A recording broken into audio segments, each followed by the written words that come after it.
Hello, good evening everyone. कैसे हैं आप सभी? उम्मीद करते हैं आप सभी ठीक ही होंगे।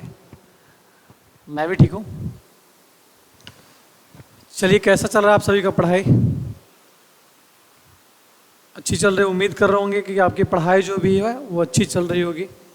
ठीक है, और आगे की ओर आगे का कार्यक्रम किया जाए जी। एक मिनट बस रुक जाइए।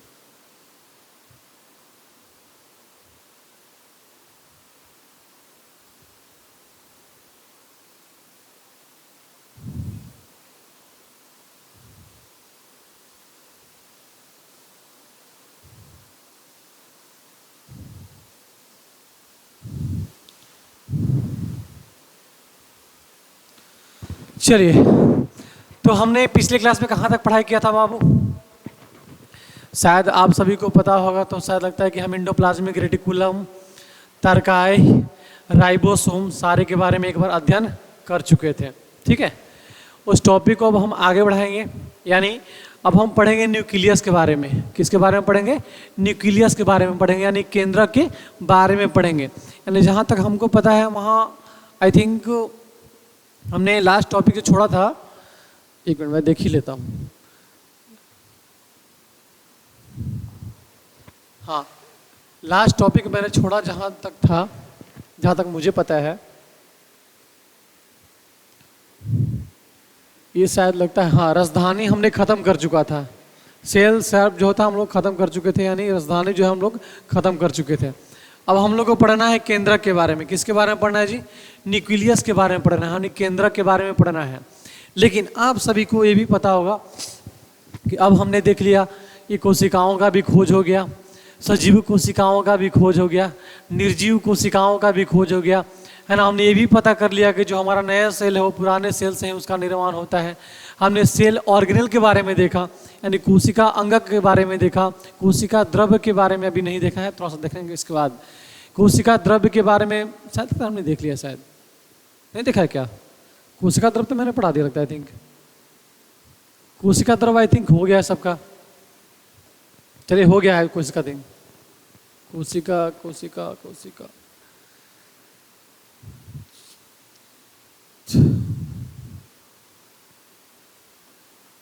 हाँ, मुझे लगता है आई थिंक हम आप सभी को एंडोप्लाज्मिक रेटिकुलम भी हमारा ख़त्म हो गया था।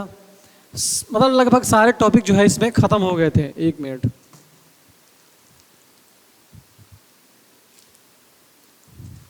चलिए, तो आज हम पढ़ेंगे किसके बारे में बाबू? तो आज हम पढ़ेंगे केंद्रक के बारे में।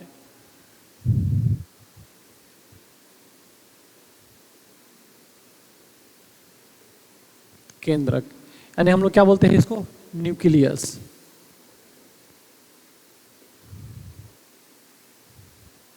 ठीक है, इसको हम लोग क्या बोलते हैं बाबू? केंद्रक। यानी आज हम जो है पढ़ेंगे केंद्रक के बारे में कि केंद्रक आखिर होता क्या है। ठीक है, यानी सब चीज़ हमने देख लिया, सब चीज़ हमने पढ़ लिया, लेकिन अब हमारा जो आखिरी भाग बचा हुआ है उसको हम लोग क्या बोलते हैं? केंद्रक बोलते हैं। क्या बोलते हैं बाबू? केंद्रक। तो आप सभी को पता होगा कि केंद्रक जो होता है हमारा क्या है? एक तरीके से जीवित संरचना है। यानी कहने का मतलब है कि यही हमारा क्या है बाबू? ये मान लीजिए हमारा क्या है? सेल है। क्या है बाबू? मान लीजिए कोशिका झिल्ली है हमारा, ये आउटर मेम्ब्रेन है हमारा, इसको बोलते हैं कोशिका झिल्ली। और कोशिका झिल्ली के मध्य में हमारा क्या पाया जाता है? तो केंद्रक पाया जाता है। ये तो सभी को पते होंगे। पते हैं कि नहीं पते हैं? यानी केंद्रक जो होते हैं, क्या होते हैं बाबू? ये केंद्रक जो होते हैं ये सभी में पाए जाते हैं, यानी इसको बोलते हैं हम लोग न्यूक्लियस। ठीक है, यानी इसको हम लोग क्या बोलते हैं? न्यूक्लियस बोलते हैं। और यही केंद्रक जो होते हैं ये सभी जीवित कोशिकाओं में पाए जाते हैं। यानी ये लिविंग थिंग में भी पाए जाएंगे। लिविंग थिंग मतलब क्या? कि प्लांट में भी पाए जाएंगे और एनिमल्स में भी पाए जाएंगे। यानी ये जो सेल होता है एनिमल्स एंड प्लांट्स दोनों में पाए जाते हैं। ठीक है, यानी प्लांट सेल और एनिमल सेल में दोनों में पाए जाएंगे। इसलिए इस चीज़ को हम लोग क्या बोलते हैं? इसको बोलते हैं जीवित संरचना। क्या बोलते हैं बाबू इसको? जीवित संरचना। यानी कहने का मतलब ये है कि कोशिका झिल्ली और कोशिक केंद्रक के बीच में जो द्रव्य स्थित होते हैं वहीं में हमारा क्या उपस्थित होता है? केंद्रक उपस्थित होता है। यानी जो केंद्रक होता है ना, तो इसका आकार जो है बाबू, इसका कोई आकार नहीं है। इसका क्या है बाबू? तो इसका अनियमित आकार है। ये अनियमित आकार के भी हो सकते हैं, यानी कोशिका केंद्रक जो होते हैं हमारे ये अनियमित अनियमित या नियमित आकार के हो सकते हैं, आकार के हो सकते हैं, आकार के हो सकते हैं और यह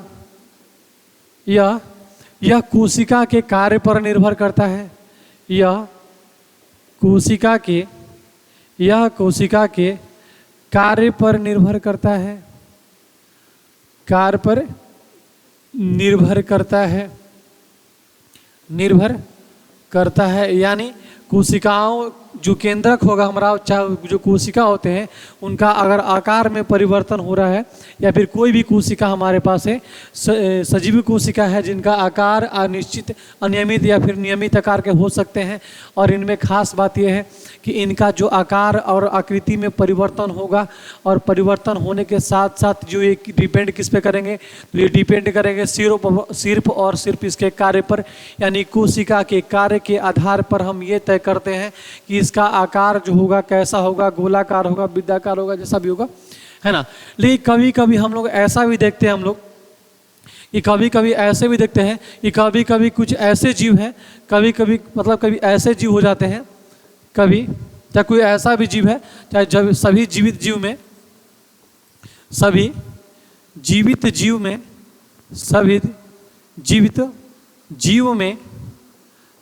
जीवित जीव में केंद्रक पाए जाते हैं,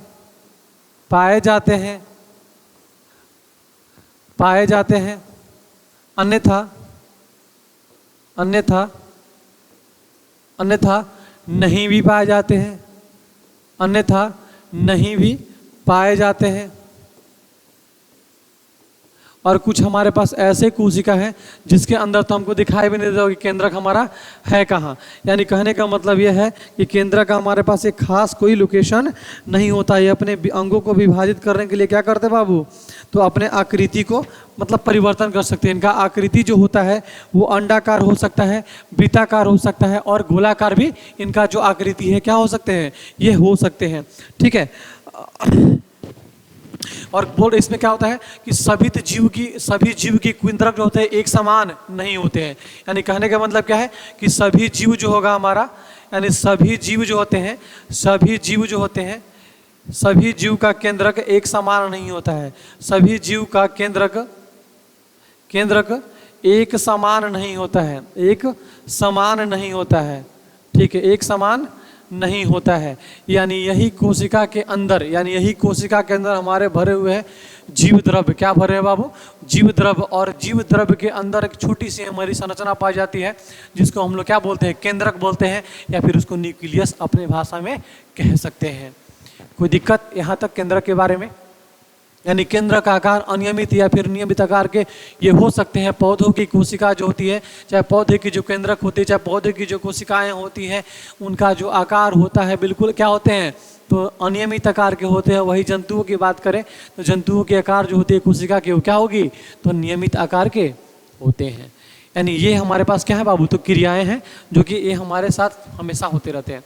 अगला भाग हमारा क्या कर रहा है, अगला यानी क्या बोल रहा है हमारा, यहाँ पे देखिएगा, इसको भी समझ लीजिएगा, पढ़ लीजिएगा कि केंद्रक की आकृति कोशिका के कार्य पर निर्भर करती है। हमने बता भी दिया शायद आप सभी को कि कुछ जीवित कोशिका में केंद्रक नहीं भी पाए जाते हैं, तो कुछ कोशिका में 2 केंद्रक भी पाए जाते हैं, और जबकि कुछ ऐसे भी कोशिका है जिसमें क्या होती है, केंद्रक की संरचना बिल्कुल भी नहीं पाई जाती है। कुछ ऐसे भी संरचना जो कि हमारे पास क्या होते हैं बाबू, तो उनमें कुछ ना कुछ केंद्रक की संरचना पाई जाएगी। ठीक है। इसके बाद हमने क्या कहा कि केंद्रक की सबसे बाहरी झिल्ली, यानी केंद्र की सबसे बाहरी झिल्ली, यानी पहला हमारा क्या इसमें हो सकता है, तो पहला हमारा हो सकता है न्यूक्लियर मेम्ब्रेन, जिसको हम लोग क्या बोलते हैं बाबू, तो न्यूक्लियर मेम्ब्रेन। जैसे कि मान लीजिए कि हमारा केंद्रक है, ठीक है, और केंद्रक भी जो होता है हमारा क्या होता है, डबल लेयर से घिरा होता है। यानी इसको बोलते हैं हम लोग, केंद्रक जो हमारा होता है वो डबल लेयर से घिरा होता है। इसी को हम लोग क्या बोलते हैं, इसी को बोलते हैं हम लोग न्यूक्लियर मेम्ब्रेन। क्या बोलेंगे बाबू, इसको हम लोग न्यूक्लियर मेम्ब्रेन बोलते हैं। यानी जो हमारा डबल लेयर से घिरा हुआ है इसी को हम लोग क्या बोलते हैं, न्यूक्लियर मेम्ब्रेन, इसको बोलते हैं क्या बाबू, न्यूक्लियर मेम्ब्रेन। ठीक है, यानी डबल लेयर से जो हमारा केंद्रक घिरा होता है वही केंद्रक को हम लोग क्या बोलते हैं, तो न्यूक्लियर, इसको मेम्ब्रेन कहते हैं। और इसके बीच में यानी दो परत वाली झिल्ली के बीच में एक पेरी न्यूक्लियर स्पेस होता है, यानी जो आपको यहाँ पे स्पेस दिखाई दे रहा है इसके जस्ट बीच में ये वाला जो बीच वाला भाग दिखाई दे रहा है, इस भाग को हम लोग क्या बोलते हैं, पेरी न्यूक्लियर। क्या बोलेंगे बाबू इसको, पेरी न्यूक्लियर। ठीक है, यानी इसको क्या बोलते हैं हम लोग, पेरी न्यूक्लियर भाग बोलते हैं। यानी केंद्रक के सबसे, केंद्रक जो होती है वो डबल लेयर से मिलकर बनी होती है, और केंद्रक के सबसे बाहरी भाग में जो गैप हुआ, यानी केंद्रक और केंद्रक जो बढ़ा कर उसका सेल मेम्ब्रेन लगा, इसी के बाहर के पीछे बीच के गैप को हम लोग क्या बोलते हैं, तो पेरी न्यूक्लियर, इसको मेम्ब्रेन कहते हैं। यानी इसको क्या बोलेंगे हम लोग, पेरी न्यूक्लियर मेम्ब्रेन इसको हम लोग कहते हैं। कोई दिक्कत किसी बच्चे को यहाँ पे ऑन द पॉइंट चल रहा है।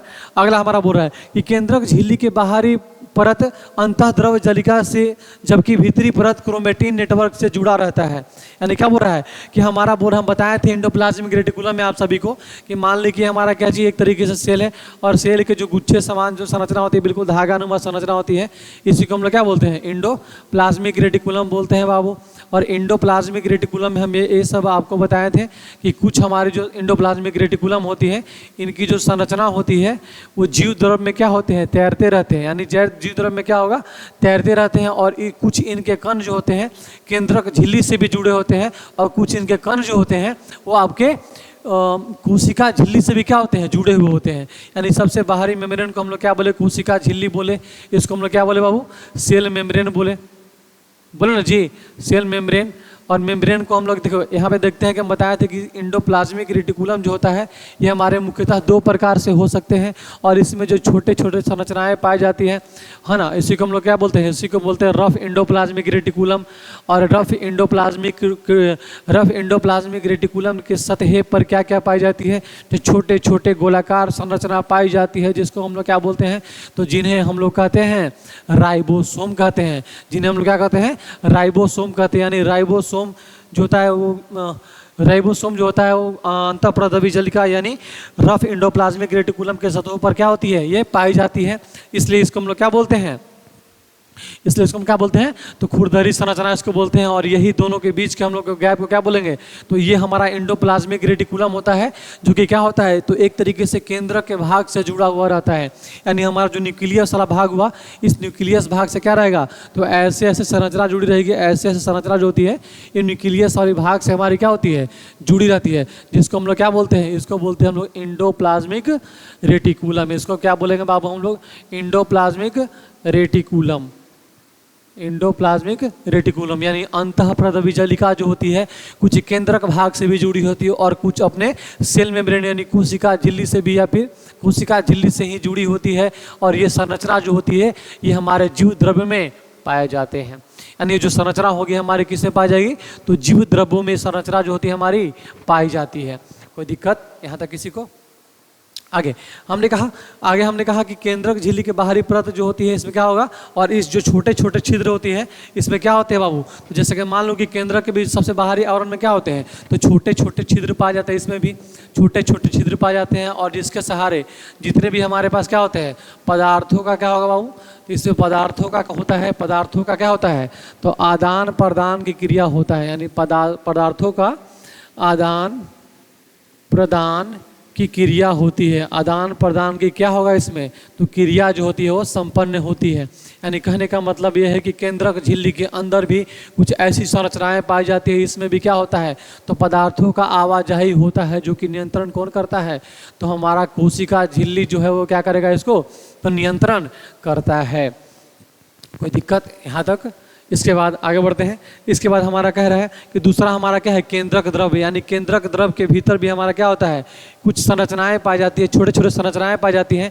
यानी इसमें भी क्या होगा, तो एक तरीके से सेमी सॉलिड नाम के द्रव पाए जाते हैं, यानी सेमी सॉलिड। ठीक है, यानी सेमी सॉलिड यानी चिपचिपे द्रव पाए जाते हैं, जिसको हम लोग क्या बोलते हैं कि केंद्रक में भी कुछ कण पाया जाता है, जिसको हम लोग क्या बोलते हैं, जीव द्रव्य बोलते हैं, या फिर उसको कोशिका द्रव्य कहते हैं।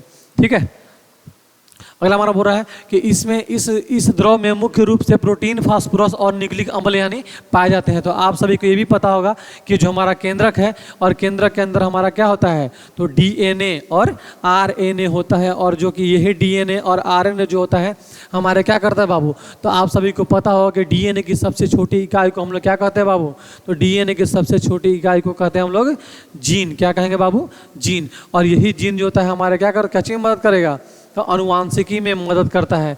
यानी आज हम लोग कहते हैं कि हम अपने किसी माता पिता के संतान हैं, तो क्या बोलते हैं बाबू, तो किसके वजह से, ठीक है, तो कहीं ना कहीं हमारे माता पिता का जो जीन है वो हमारे न्यूक्लियस में उपस्थित होते हैं, यानी हमारे केंद्रक में उपस्थित होते हैं। और यही केंद्रक जो होते हैं एक तरीके से कोशिकाओं का विभाजन का भी क्या करते हैं, तो कार्य करते हैं। यानी कोशिका का भी डिवाइड कौन करेगा, तो हमारा सेल मेम्ब्रेन ही करता है, यानी न्यूक्लियर मेम्ब्रेन ही करता है, यानी केंद्रक झिल्ली ही करता है, चाहे केंद्रक झिल्ली करेगा। ठीक है, अगला बोला कि क्रोमेटिन जाल, यानी जो इसमें छोटे छोटे संरचना पाए थे उसको हम क्या बोलते हैं, जाल बोलते हैं। और जो क्रोमेटिन देखिए ऐसे छोटे छोटे संरचना पाई जाती है जो केंद्रक से जुड़ी रहती है। और यही क्रोमेटिन धागे जो होते हैं हमारे किससे बने रहते हैं, तो डीएनए प्लस हिस्टोन प्रोटीन के मिलकर बने होते हैं। डीएनए प्लस किससे, तो यहाँ पे लिखा होगा डीएनए प्लस हिस्टोन प्रोटीन, कहाँ पे लिखा है, हिस्टोन प्रोटीन। देखिए डीएनए प्लस किससे मिलकर बना रहेगा बाबू, तो ये बने रहते हैं हमारे डीएनए और histone protein,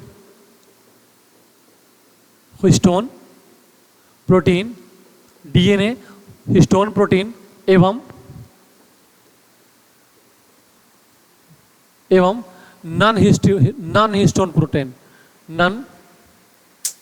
non histone protein.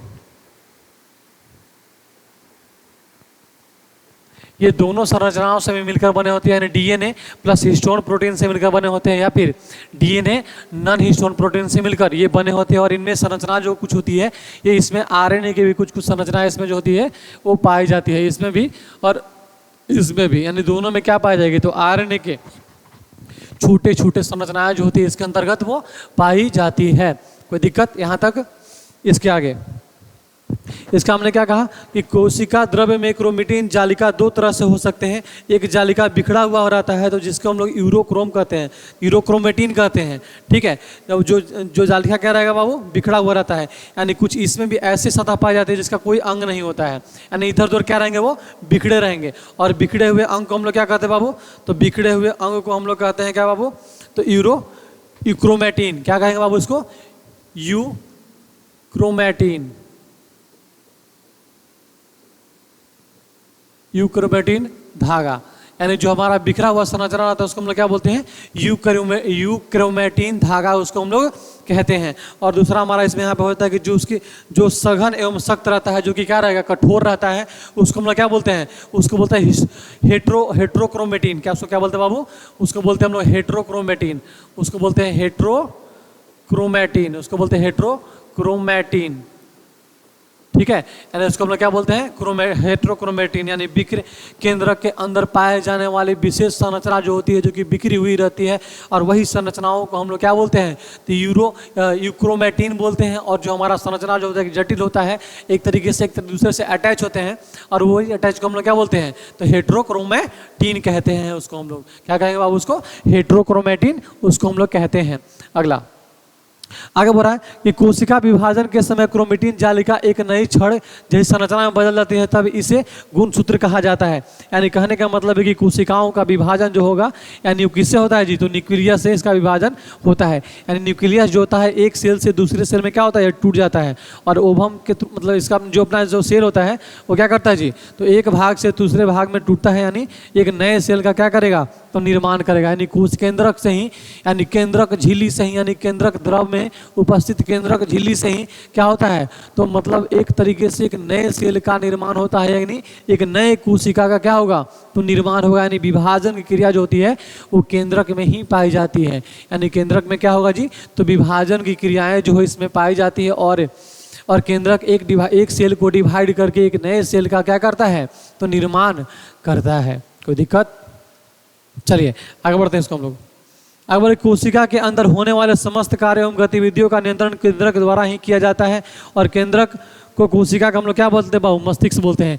यानी केंद्र कोशिका द्रव्य के अंतर्गत होने वाले जितनी भी संरचनाएं जो होती है उसका नियंत्रण कौन करता है?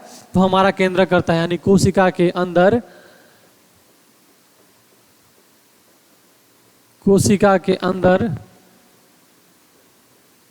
नियंत्रण का भी कार्य कौन करेगा बाबू? कोशिका के अंदर नियंत्रण का कार्य केंद्रक द्वारा ही होता है। केंद्रक द्वारा ही होता है और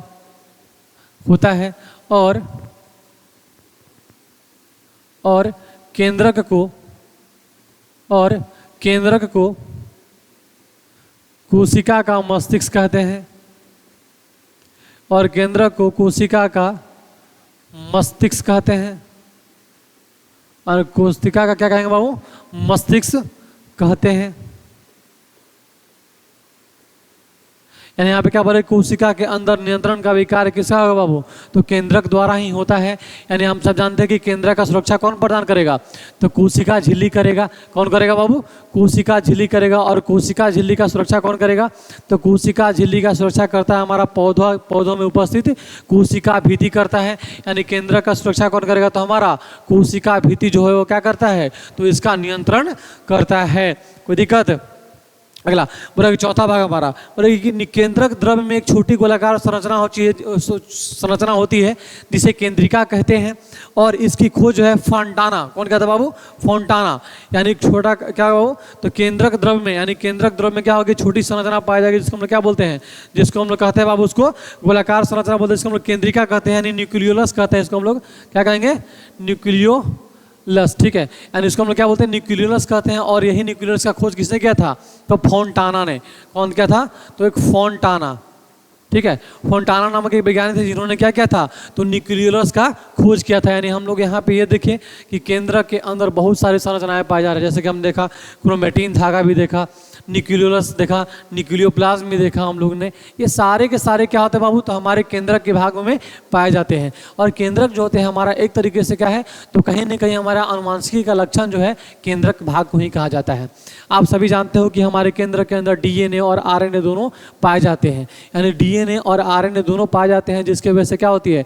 और डीएनए जो आप सभी को पता हो कि हमारा जो डीएनए होता है वो डीएनए जो होता है हमारा क्या करता है? तो अनुवांशिकी लक्षण को पता करता है या फिर हमारा कैरेक्टर को पता करता है कि हम अपना जो है हमारा जो निर्माण हुआ है एक पुराने कोशिका से हुआ है। और पुराने कोशिका का कुछ ना कुछ हमारे अंदर अंश होता ही होता है। और ये सिर्फ किस पे डिपेंड करता है? तो हमारे केंद्रक पे डिपेंड करता है। और केंद्रक में उपस्थित हमारा केंद्रक के सबसे छोटी इकाई को केंद्रक में उपस्थित हमारा डीएनए और डीएनए की सबसे छोटी इकाई को हम लोग क्या कहते हैं?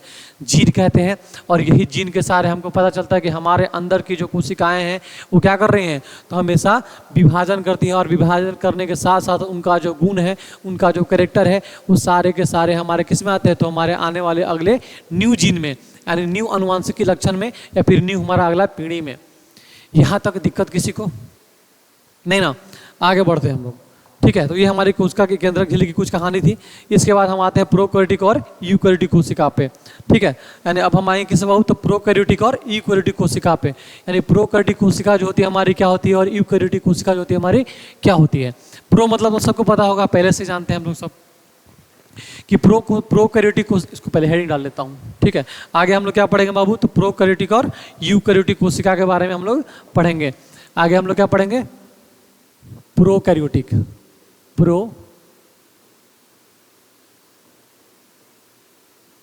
प्रोकैरियोटिक एंड प्रोकैरियोटिक और eukaryotic.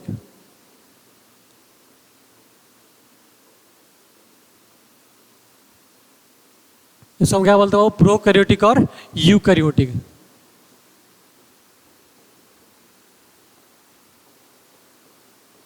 Prokaryotic and eukaryotic cell.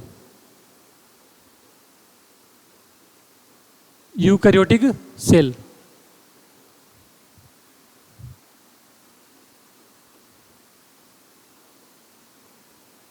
ठीक है, यहाँ पे हम लोग क्या पढ़ रहे हैं कि प्रोकैरियोटिक और हमारा यूकैरियोटिक सेल जो होता है वो कैसे होता है और क्या है, ये हम इसके बारे में यहाँ पे जानेंगे। तो आप सभी को पता होगा बाबू कि प्रोकैरियोटिक कोशिका जो होता है एक तरीके से हमारा क्या है, तो पूरी तरह से विकसित कोशिका नहीं है, यानी हमारा पूरी तरह से क्या है बाबू, तो इसका आकार भी जो होता है वो कैसा होता है।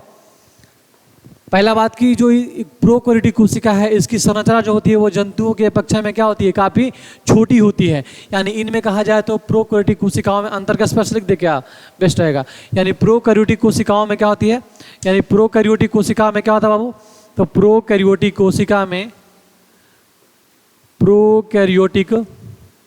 कोशिका में यानी हम लोग देख रहे हैं प्रोकैरियोटिक कोशिका में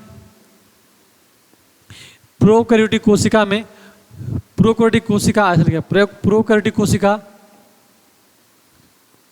कोशिका एक पूर्ण विकसित कोशिका नहीं है, एक पूर्ण विकसित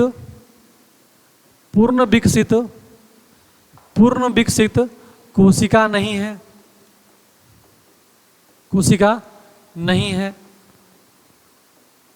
जबकि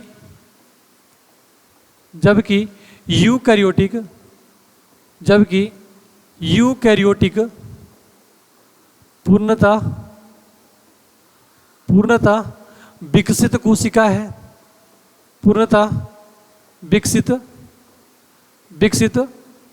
कोशिका है, विकसित कोशिका है। यानी हमने यहाँ पे क्या देखा, तो यहाँ पे हमने देखा कि हमारी जो कोशिका होती है यानी प्रोकैरियोटिक जो कोशिका है एक तरीके से क्या है बाबू, तो विकसित कोशिका नहीं है, और हमारा यूकैरियोटिक कोशिका जो है एक तरीके से क्या है, तो विकसित कोशिका है। ठीक है, यानी सभी पौधे, सभी क्या बोलते हैं इसको हम लोग कि और ये जो कोशिका होते हैं प्रोकैरियोटिक और यूकैरियोटिक ये दोनों कोशिकाओं में पाए जाते हैं, यानी पादप तथा जंतु कोशिका ये दोनों कोशिकाओं में क्या होंगे बाबू, तो पाए जाएंगे। यानी सभी पौधों तथा सभी जंतुओं में क्या होते हैं, पाए जाते हैं। यानी एक मिनट,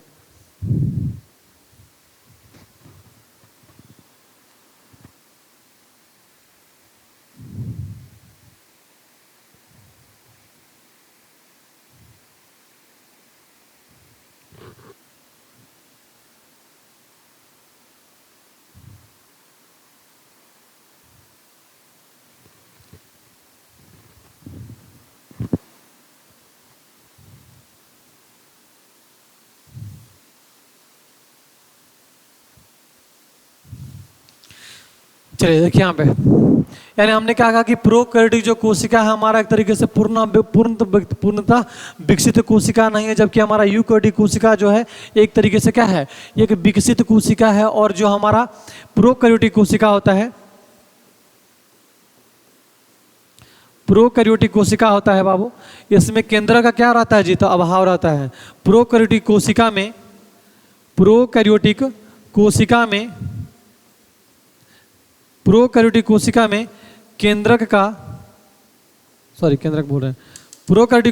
केंद्रक का, प्रोकैरियोटिक कोशिका में केंद्रक का अभाव होता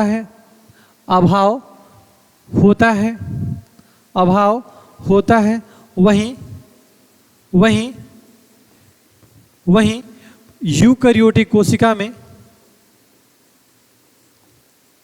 यूकैरियोटिक कोशिका में केंद्रक पूर्णतः विकसित होते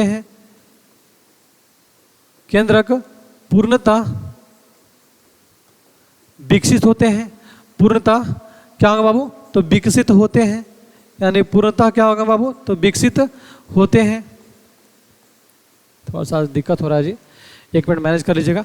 क्या बोले कि प्रोकैरियोटिक कोशिका में एक प्रोकैरियोटिक कोशिका एक पूर्ण विकसित कोशिका नहीं है, जबकि यूकैरियोटिक पूर्णतः क्या है, तो एक तरीके से विकसित कोशिका है। और प्रोकैरियोटिक कोशिका में केंद्रक का अभाव रहता है, और वही यूकैरियोटिक कोशिका में क्या है बाबू, तो केंद्रक जो है पूर्णतः विकसित होते हैं। लेकिन अगला भाग में हमारा कहता है कि प्रोकैरियोटिक जो कोशिका होता है, यानी हमारा क्या कर रहा है कि प्रोकैरियोटिक कोशिका का आकार यूकैरियोटिक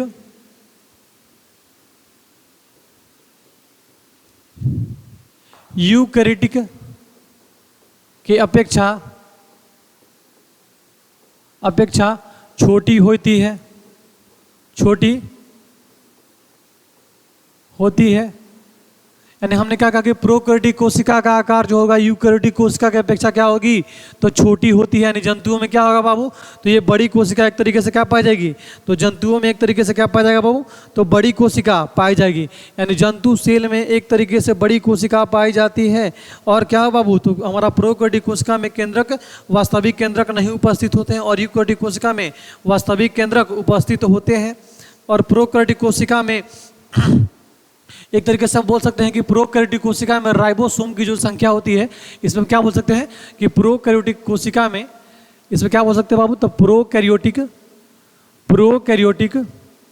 कोशिका में, प्रोकैरियोटिक कोशिका में राइबोसोम,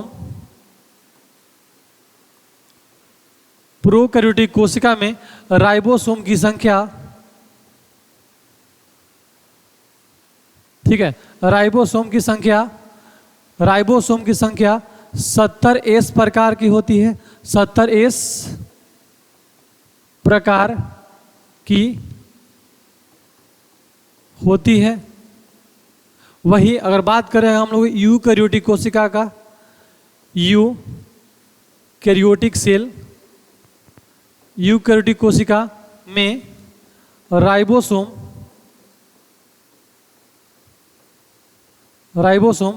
80S प्रकार के, राइबोसोम 80S प्रकार के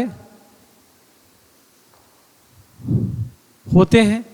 यानी क्या बोला इन्होंने हमने कहा कि प्रोकैरियोटिक कोशिका एक तरीके से हमारा पूर्णतः विकसित कोशिका नहीं है, और प्रोकैरियोटिक कोशिका का आकार जो होता है वो जंतुओं की अपेक्षा क्या होगा जी, तो छोटा होता है। और प्रोकैरियोटिक कोशिका में राइबोसोम की जो संख्या होती है वो 80S प्रकार की होती है। और यूकैरियोटिक कोशिका में क्या होगा, तो राइबोसोम की जो संख्या होगा क्या होगा बाबू, तो थोड़ा सा बड़ा होता है। यानी क्या होगा, थोड़ा आकार थोड़ा इसका क्या होता है, बड़ा रहता है। बल्कि प्रोकैरियोटिक कोशिका में इसमें क्या रहेगा बाबू, तो क्लोरोप्लास्ट, हाँ बोले कि प्रोकैरियोटिक कोशिका में, प्रोकैरियोटिक कोशिका में, प्रोकैरियोटिक कोशिका में, प्रोकैरियोटिक कोशिका में, प्रोकैरियोटिक कोशिका में यहाँ पे हमने क्या देखा कि प्रोकैरियोटिक कोशिका में क्लोरोप्लास्ट होगा, क्लोरोप्लास्ट और गोल्जी का है, माइटोकॉन्ड्रिया अंतः द्रव्य जल का क्या रहता है, अभाव रहता है। यानी हमने यहाँ पे क्या देखा कि प्रोकैरियोटिक कोशिका में क्लोरोप्लास्ट है ना बता जी, ठीक है, क्लोरोप्लास्ट, गोल्जी एपरेटस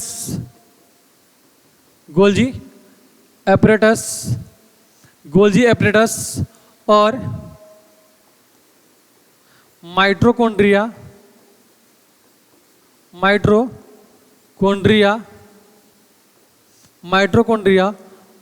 एवं इंडोप्लाज्मिक रेटिकुलम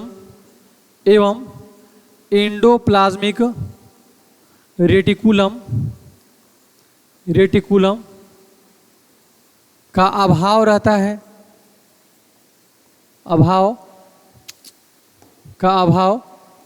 है, यानी क्या कहा पे हमने यहाँ हमने कहा कि प्रोकैरियोटिक कोशिका में क्लोरोप्लास्ट, गोल्जी काय और माइटोकॉन्ड्रिया और इंडोप्लाज्मिक रेटिकुलम जैसे जीव द्रव्य में जो संरचनाएं पाई जाती हैं, इसका क्या रहेगा, तो प्रोकैरियोटिक कोशिकाओं में इनका अभाव रहता है। यानी प्रोकैरियोटिक कोशिकाओं में ये नहीं पाए जाते हैं, और ये सिर्फ किसे पाए जाएंगे, तो यूकैरियोटिक में पाए जाएंगे। ठीक है, इसमें हमने क्या कहा कि लिखवा दिए, प्रोकैरियोटिक कोशिका में क्या होता है बाबू, तो केंद्रक नहीं होते, इसमें यूकैरियोटिक में केंद्रक उपस्थित होते हैं। इसमें हमने कहा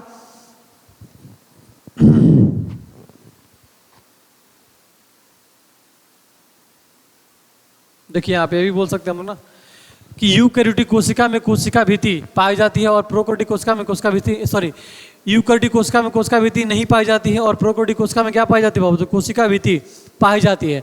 यानी इतना सारा जो संरचना हम लिखवाए, हमने क्या कहा कि एक तरीके से मुख्यतः इसमें क्या है बाबू, तो अंदर है। और जो हमारा प्रोकैरियोटिक कोशिका में होता है जो एक ही संरचना पाई जाती है, जिसको हम लोग शायद बोलते हैं तारकाय, क्या बोलते हैं बाबू, उसको हम लोग सेंट्रोसोम कहते हैं। और इन्हीं में जो जनन की क्रियाएं होती है वो एक कोशिका के द्वारा होता है। यानी कहने का मतलब क्या है कि प्रोकैरियोटिक कोशिका में यानी क्या कहा हमने कि प्रोकैरियोटिक कोशिका में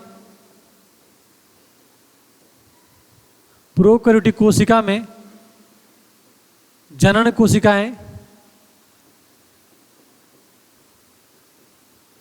कोशिकाएं एक ही प्रकार के पाए जाते हैं, चाहे एक ही प्रकार के होते हैं, एक ही प्रकार के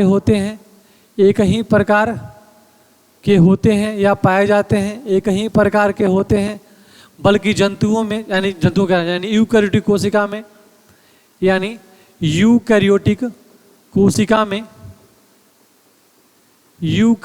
कोशिका में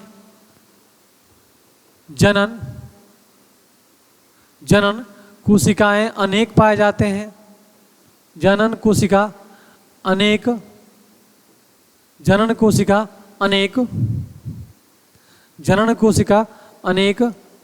पाए जाते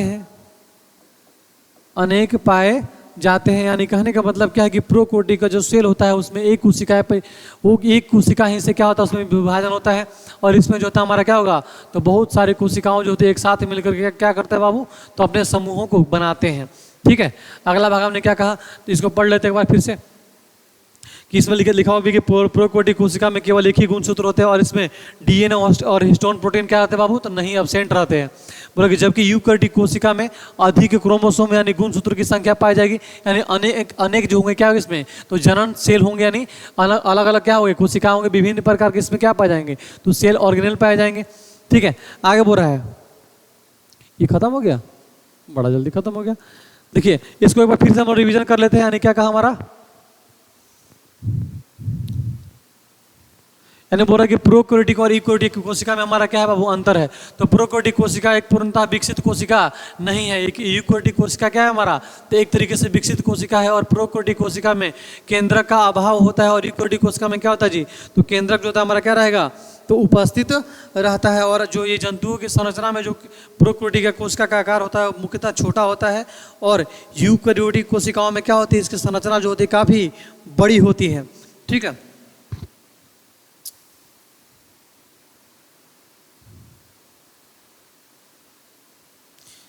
चलिए यहाँ तक दिक्कत किसी को समस्या, एक बार फिर से हम लोग रिवीजन कर लेते हैं। हमने क्या कहा कि प्रोकैरियोटिक कोशिका में एक पूर्णतः विकसित कोशिका नहीं होती है, जबकि यूकैरियोटिक कोशिका में एक विकसित कोशिका होती है। और प्रोकैरियोटिक कोशिका में केंद्र का अभाव होता है, वहीं यूकैरियोटिक कोशिका में केंद्र का अभाव नहीं होता है। यानी क्या बोल रहे हैं कि यहाँ पे इसमें केंद्रक जो होगा वो यूकैरियोटिक कोशिका में एक तरीके से विकसित होती है, और उसमें क्या रहेगा जी, तो विकसित नहीं होगा। ठीक है, आगे बोल रहा है हमारा कि प्रोकैरियोटिक कोशिका का आकार यूकैरियोटिक कोशिका की अपेक्षा क्या होती है, छोटी होती है। यानी प्रोकैरियोटिक कोशिका का आकार जो होगा बिल्कुल कैसा होगा, तो छोटा आकार की इसमें कोशिकाएं क्या हो जाएंगी, वो पाई जाएंगी। यानी इसमें क्या होगा, इसका आकार जो होगा बिल्कुल छोटा होगा, और वही हमारा जो है क्या बोल रहे हैं कि प्रोकैरियोटिक कोशिका यानी यूकैरियोटिक कोशिकाओं में इसकी अपेक्षा संरचना जो क्या हुई, काफ़ी बड़ी होती है। काफ़ी क्या होती है बाबू, बड़ी होती है। हमने कहा कि प्रोकैरियोटिक कोशिकाओं में राइबोसोम की जो संख्या होती है वो 70S प्रकार की होती है, और वही हमारा यूकैरियोटिक कोशिकाओं में 80S प्रकार के हमारे क्या पाए जाते हैं, राइबोसोम पाए जाते हैं। प्रोकैरियोटिक कोशिकाओं में गोल्जी एपैरेटस, माइटोकॉन्ड्रिया एवं एंडोप्लाज्मिक रेटिकुलम और अन्य कोशिकाओं का क्या होता है, यहाँ पे अनुपस्थिति होती है, यानी अभाव होती है।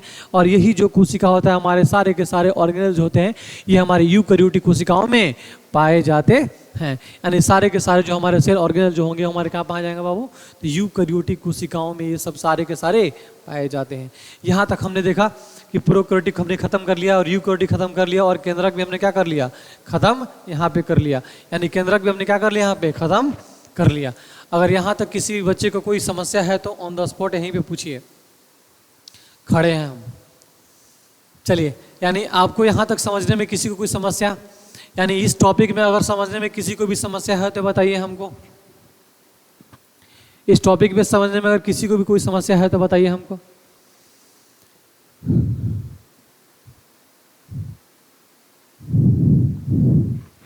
कोई समस्या नहीं है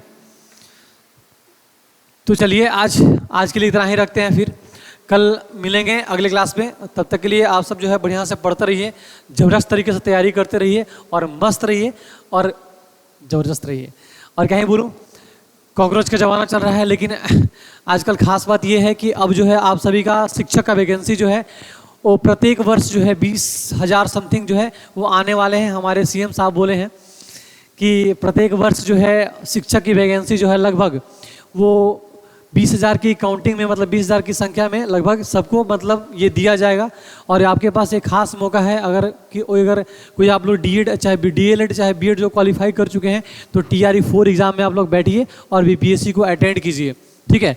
उसके लिए पहले बात कि आपको सीटेट क्वालिफाई करना पड़ेगा, ठीक है। और ये सब जो होते हैं क्वेश्चन जो है सीटेट में कभी पूछते नहीं हैं। यानी सिलेबस में आपका क्या रहेगा, उसमें आपका चाइल्ड पेडालॉजी, डेवलपमेंट या फिर बाल अवस्था सब पढ़ने होते हैं, ठीक है। तो ये आपके हो सकते हैं कि बीपीएससी के सवाल में साइंस से क्वेश्चन पूछा जा सके या फिर आर्ट्स से क्वेश्चन पूछा जा सके, लेकिन आपको साइंस में भी क्या रह सकता है, इंक्लूड रह सकता है। यानी जो पढ़ाया हुआ चीज़ जो होता है कभी व्यर्थ नहीं जाता है।